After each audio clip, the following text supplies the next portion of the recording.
Hi viewers, welcome to Satyavan Samayal. Satyavan Samayalல இன்னைக்கு நான் உங்களுக்கு செஞ்சு காமிக்க போறது பூண்டு குழம்பு. பூண்டு குழம்புக்கு என்னென்ன ingredients தேவைன்னு பார்த்தறலாம். ஃபர்ஸ்ட் பூண்டு ஒரு 10-15 எடுத்துக்கோங்க. துருவிய தேங்காய், கடலை கொஞ்சம் பொட்டுக்கடலை எடுத்துக்கோங்க. சோம்பு இதெல்லாம் அரைக்கிறதுக்கு எடுத்து வச்சுக்கோங்க. தாளிக்கிறதுக்கு என்னென்ன வேணும்னு சொல்லிடுறேன்.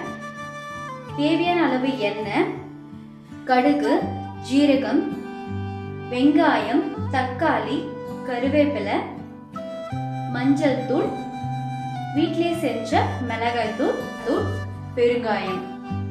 ஒரு மிக்ஸி ஜார் எடுத்துக்கோங்க. அதுல துருவிய தேங்காய் போட்டுக்கோங்க.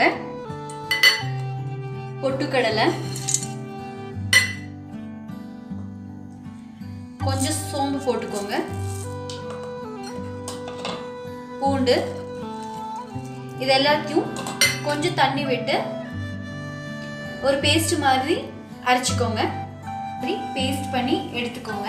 ஸ்டவ் ஆன் பண்ணி கடாயை வச்சு ஒரு 5 கரண்டி எண்ணெய் ஊற்றிக்கோங்க. எண்ணெய் காஞ்ச உடனே கொஞ்சம் கடுகு போட்டுக்கோங்க. சீரகம் கொஞ்சம் போட்டுக்கோங்க. நல்லா குறைஞ்ச உடனே நறுக்கி வச்ச வெங்காயம்,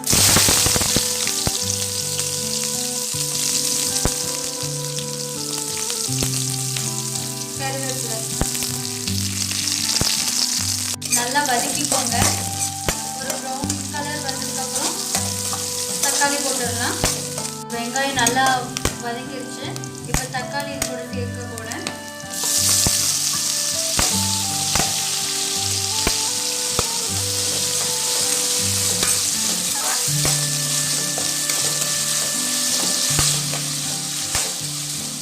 பெருங்காயம் சேர்த்துக்கோங்க.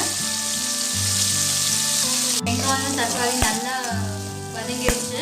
இப்போ இது கூட கொஞ்சம் மஞ்சத்தூள் போட போகிறேன். மிளகாத்தூள் காரத்துக்கு ஏற்ற மாதிரி போட்டுக்கோங்க. கொஞ்சம் தண்ணி விட்டு நல்லா வதக்கிக்கோங்க.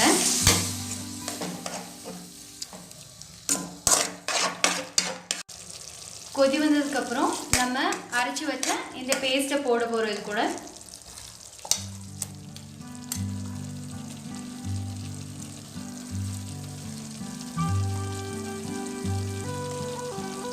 போட்டு கொஞ்சம் தண்ணி ஊற்றிக்கோங்க. இது கூட தேவையான அளவு உப்பு சேர்த்துக்கோங்க. நல்லா கொதி வந்ததுக்கு அப்புறம் ஆஃப் பண்ணிக்கோங்க. அப்போ பூண்டு குழம்பு ரெடியா இருக்கும். இங்க பாருங்க, இந்த அளவுக்கு கொதி வருது. கொதி வந்த உடனே கொத்தமல்லி போட்டுட்டு ஆஃப் பண்ணிக்கோங்க. ஹெல்த்தியான டேஸ்டியான பூண்டு குழம்பு ரெடி ஆயிடுச்சுங்க. இந்த வீடியோ உங்களுக்கு பிடிச்சிருந்தா என்னோட சேனலுக்கு சப்ஸ்கிரைப் பண்ணுங்க. பக்கத்துல இருக்கிற பெல் பட்டனையும் கிளிக் பண்ணுங்க. தேங்க்யூ.